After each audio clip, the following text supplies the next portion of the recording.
Wow, hi YouTube. First off, I guess apologies for the fact that I haven't been around for a couple of weeks. I've been away with the family, spent some kind of quality family time, which is I guess what it's all about.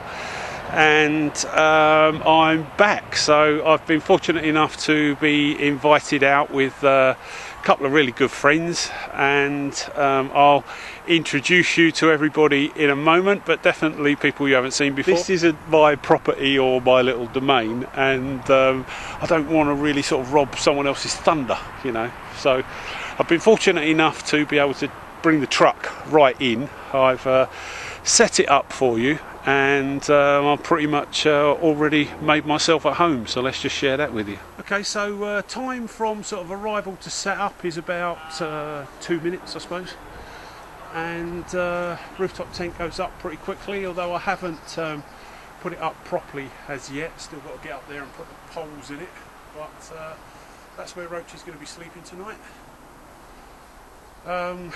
Fridge is all stocked up, plenty of fresh produce in there. Pulled a couple of drawers out, which gives me a kind of work surface to do my food prep on, and a washing up bowl, so I can keep everything nice and clean, and you know, stop me putting dirt and contaminants into my kind of food preps. Just hung a towel on the back door there. There's my bug out bag, a few tools, got my 60 LED light for later. Didn't know what the terrain was going to be like. You know, it's overcast. I bought my my frog boots, my combat wellies. That's blue bags, the recovery equipment.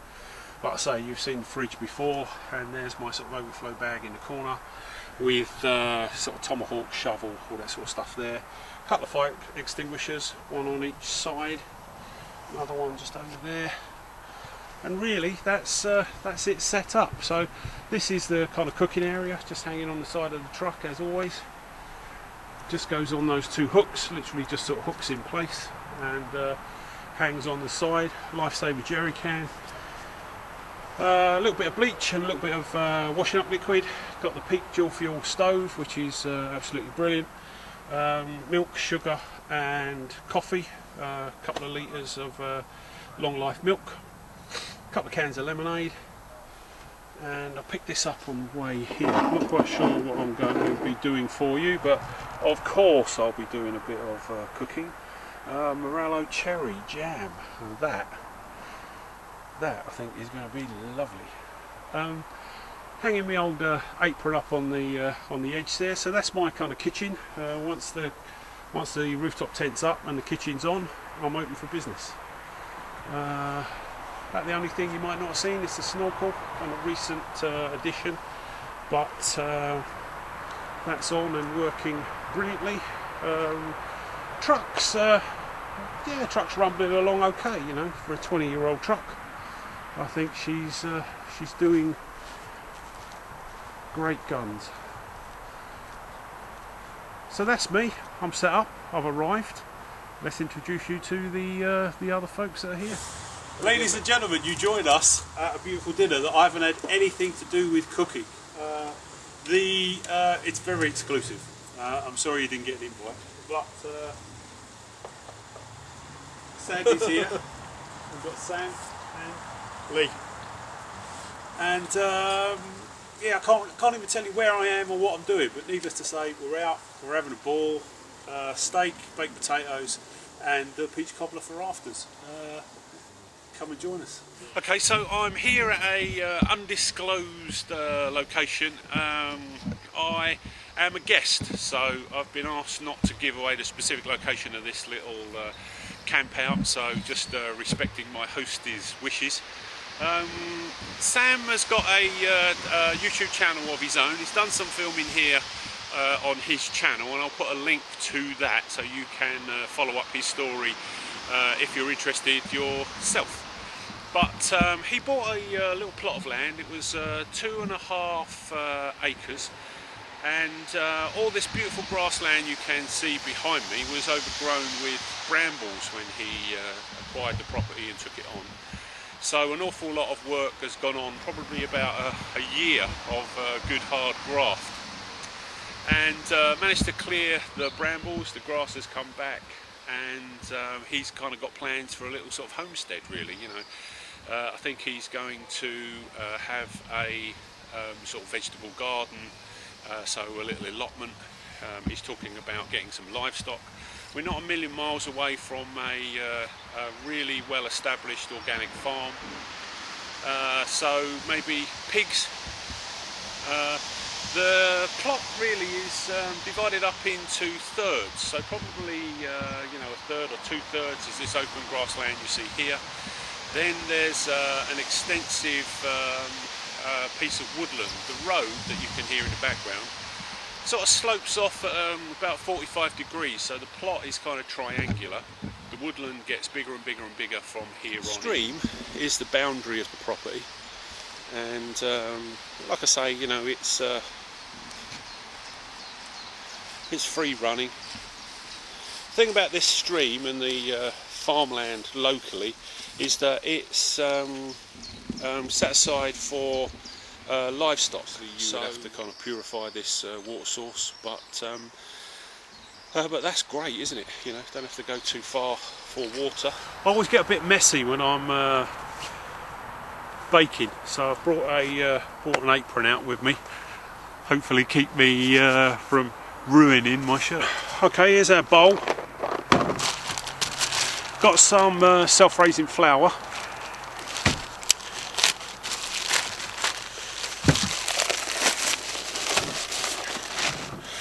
I'm always putting things in plastic bags to bring out in the field, and I just find it sort of belt and braces, you know. So I'm going to have a couple of cups of self-raising flour.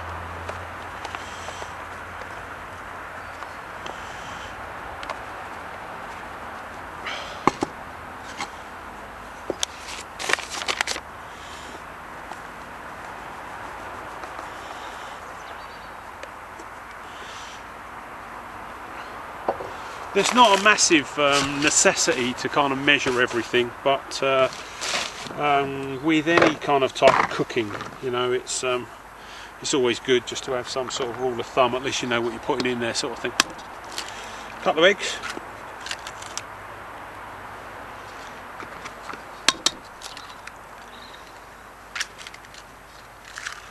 Sugar.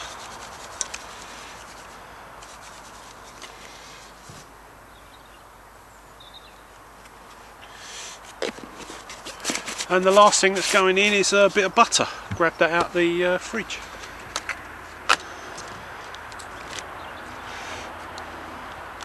Quite a lot of butter, but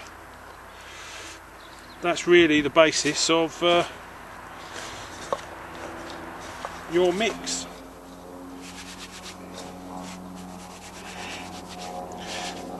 Way to get the mix off your hands is just take a handful of flour, just rub it on itself, and you'll find that all the ingredients will come off your hands. If you're going to do some baking in the field, this is a real trick. I mean, this is just lemonade, but it's carbonated. So when you put this in, very simply, it's going to put a little bit of air into whatever you're cooking, and it will give you, in this instance, a little sort of hint of lemon. You know, put about half of it in. Then we're going to mix it up, and then we'll put the other half back. I'm going to put a little bit more fluid in it, I think. I just want it a little bit runnier than that.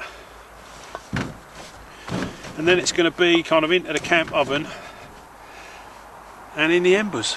But that is basically going to be our peach cobbler.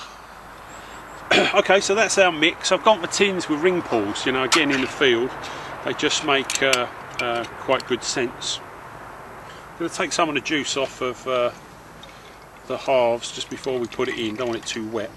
The thing about doing that, of course, is that you can pour it in afterwards if you decide you want a little bit more.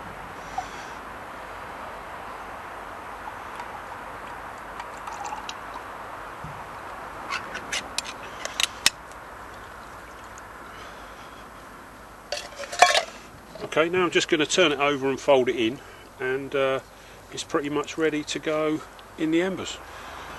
Right, there we go. Peach cobbler in the old oven. Going to put it in the embers. Embers on top. got my little cold steel shovel just to do the embers with. We're off to the fire.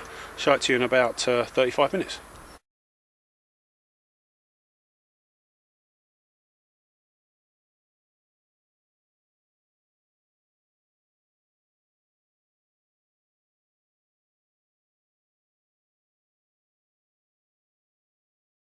Okay people, let's see what the peach cobbler's looking like.